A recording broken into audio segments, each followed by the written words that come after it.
Olá, eu sou Renato, sou um estudante dedicado da doutrina espírita e, consequentemente, dos evangelhos de Jesus, porque o espiritismo é cristão.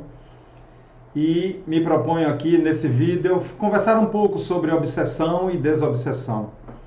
É um tema que é longo se formos estudarmos nos seus detalhes, mas vou fazer um resumo. Obsessão é quando uma mente mais forte influencia uma mente mais fraca. É a ação persistente que um espírito exerce sobre uma pessoa. Lembrando que o espírito também é uma pessoa, só que já está desencarnado. As características de uma obsessão são variadas, que vai desde uma influência moral, que muitas vezes nem se percebe que é uma obsessão, pensa que é da própria pessoa, até a perturbação física e mental da pessoa. Então, existe vários níveis em que essa obsessão pode chegar. Ela pode acontecer entre duas pessoas aqui encarnadas. Pode acontecer de um desencarnado, que a gente chama de espírito, sobre um encarnado. De um encarnado aqui, nós vivendo aqui, influenciar uma pessoa que já foi.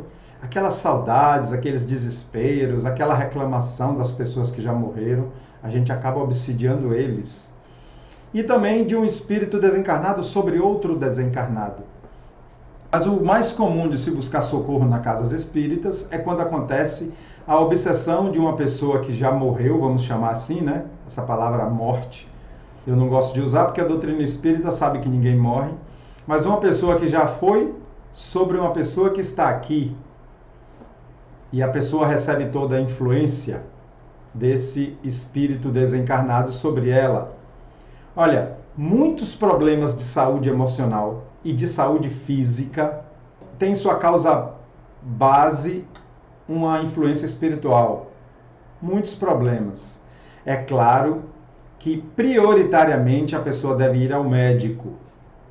Deve ir ao médico, fazer sua consulta, explicar seu problema e seguir orientações dos médicos. Quem já acredita e quem já conhece um pouco, paralelamente a isso, pode buscar um atendimento fraterno numa casa espírita. Principalmente quando os exames médicos costumam não dar nada, dizer que não é nada, dizer que não encontrou nada, principalmente nesses casos, certo? Eu trabalho em reunião mediúnica semanalmente, já trabalhei em alguns tipos de reuniões mediúnicas, e eu trabalho em uma em que é feito o atendimento fraterno com a pessoa vai lá, passa por uma consulta com um trabalhador do centro espírita, um trabalhador já experiente, que já conhece a doutrina, vai ouvir as suas queixas. Enquanto ele fala, dois médiuns experientes, com capacidade de ver, né, que a gente chama dupla vista ou vidência, observa o campo energético dessa pessoa, observa o campo espiritual dessa pessoa. E cada um faz um relatório em separado, está cada um numa sala diferente.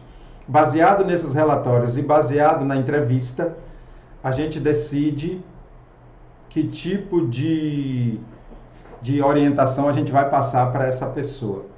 Muitas delas culminam numa reunião mediúnica, em que trabalhadores se reúnem, nesse caso desse centro que eu trabalho, com a presença do obsidiado, às vezes sem a presença, quando a pessoa não tem coragem, quando a pessoa não quer, então às vezes sem a presença. Mas a maioria das vezes, nesse caso desse centro espírita que eu trabalho, a gente faz com a presença. E é evocado a presença desse espírito que está prejudicando a pessoa. Lembremos que todos dois são espíritos, só que um está desencarnado, o outro está encarnado. Lembremos que ambos são filhos de Deus, certo? E é bom que a gente reflita isso. Ambos são pessoas. Portanto, o nosso trabalho visa ajudar ambos.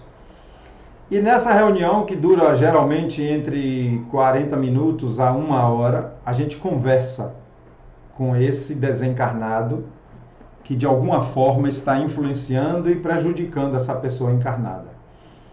Na maioria das vezes são acontecimentos de vidas passadas, em que o que está desencarnado se sente no direito de vingar. Claro que isso é uma inferioridade moral, buscar vingança. Se sente prejudicado e faz cobranças a essa pessoa que está aqui. E a gente conversa, a gente tenta esclarecer, a gente tenta mostrar que aquilo está prejudicando mais a ele do que ao outro, e a gente tem toda uma conversa baseada no nível de conversa do espírito. Porque se o espírito não acredita em Deus, não acredita em Jesus, não adianta eu ficar falando muito de evangelho com ele. A gente tem que conversar num nível de convencimento e num nível de igualdade com ele, sem se colocar como santo, nem como espírito bom, nada disso. E a gente mostra a ele que a gente quer ajudar ele e ao outro e convencê-lo a aceitar um socorro espiritual, que seja levado para uma colônia espiritual, que seja atendido, que seja orientado. Muitos deles estão em sofrimento, com dores, com raivas, com ódios, com depressões, e ele se aproxima daquela pessoa para fazer suas cobranças. Pode ser também obsessão por outros motivos. Por exemplo, um espírito é muito apegado à sua casa, aos seus bens materiais, e se irrita ao ver pessoas utilizando seus bens materiais, sua casa, sua fazenda, seja lá o que for, e fica o tempo todo prejudicando, certo? Então a gente faz a orientação e mostra a ele a realidade das coisas. Tudo vai depender muito de como esse espírito conversa com a gente, de como ele se expõe, de como ele se justifica. E em boa parte das vezes ele mostra que quem está aqui o atrai pelos pensamentos, o atrai pelo comportamento, e que a culpa não é só dele. E a gente tem que reconhecer. Usamos algumas técnicas para cada caso. E, por exemplo, depois do atendimento fraterno, depois dessa reunião mediúnica que vem com o atendimento espiritual até ao desencarnado, nós recomendamos o costume da prece, a mudança de postura na convivência social, na vida, né? Assistir às reuniões públicas, que a gente chama de doutrinária, fazer leituras edificantes, espirituais, pode ser até de outras religiões, tomar o passe na casa espírita, adotar a prática do estudo do evangelho dentro da sua casa, seja o evangelho segundo o espiritismo, seja a Bíblia, seja o evangelho seguido por outra religião, e a prática de tarefas caritativas também influencia muito nessa energia. A intenção é que ambos cresçam, desencarnado e encarnado, e que ambos saiam dessa energia negativa, da desavença, da perseguição. Se você quiser fazer alguma pergunta, saber mais sobre esse assunto, escreva aí e a gente esclarece mais. É um assunto muito extenso, como eu disse, eu fiz um resumo muito breve e eu espero ter ajudado a vocês. Um grande abraço, até o próximo vídeo.